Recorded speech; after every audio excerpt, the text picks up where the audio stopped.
একটি বর্গের শতকরা 20 অংশ জায়গা দাগান্বিত করো। এটা করতে হলে প্রথমে ভাবা দরকার শতকরা কি। আমাদের এটা লেখা উচিত শতকরা 20 আমি একটি শব্দ লিখছি শতকরা, যার অর্থ শতকরা 20, শতকরা বা পার্সেন্ট।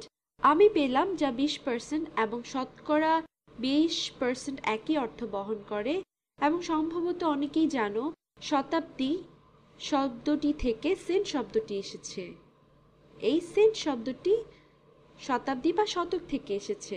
এটার অর্থ প্রকাশ করে, আপনি সেন্ট শব্দটি নিলে এটার অর্থ প্রকাশ করে শতক।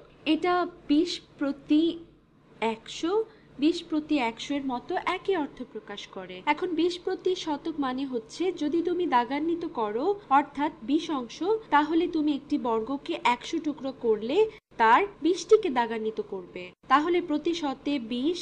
এখানে কতটি বর্গ আঁকা আছে? ভূমির দিকে গেলে লিখতে পারি 1 2 3 4 5 6 7 8 9 10।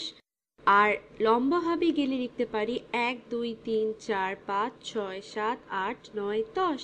তাহলে এটি 10/10 বর্গ, সুতরাং এখানে 100টি বর্গ আছে। সুতরাং এখন তুমি যদি চাও এই বর্গটিকে দাগান্বিত করতে, আমি পুরো বর্গ নিয়ে কথা বলছি। এই বড় বর্গটি ছোট ছোট 100টি বর্গে বিভক্ত করা আছে। যদি তুমি এখানে শতকরা 20টি ঘর পূরণ করতে চাও তাহলে আমাদের প্রয়োজন প্রতি 100 বর্গতে 20টি, এখানে যেভাবে ভাগ করা হয়েছে। সুতরাং এখন এই ক্ষুদ্র 20টি বর্গকে পূরণ করতে চাই। প্রথমে আমি শুধু একটি বর্গ পূরণ করব, সুতরাং একটি বর্গ পূরণ করব। আমি 100টি বর্গের মধ্যে একটি দাগান্বিত করলাম, সুতরাং পুরো 100টি বর্গের মধ্যে আমি একটিকে দাগান্বিত করলাম। এটা হচ্ছে একটি বর্গ এবং এটা হচ্ছে প্রতি 100তে একটি।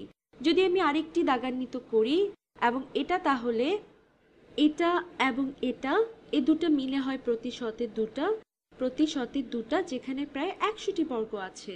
যদি তুমি 20টি ঘর পূরণ করতে চাও 1 2 3 4, যদি তুমি পুরো সারিটি সম্পূর্ণ করো তাহলে এটি হবে প্রতি শতে 10টি। 1 2 3 4 5 6 7 8 9 10 এবং আমরা 20টি করতে চাই, সুতরাং আমাদের আরো বেশি সারি প্রয়োজন। আমি এখন এই পুরো সারিকে দাগান্বিত করলে পাবো 100টির মধ্যে 20টি।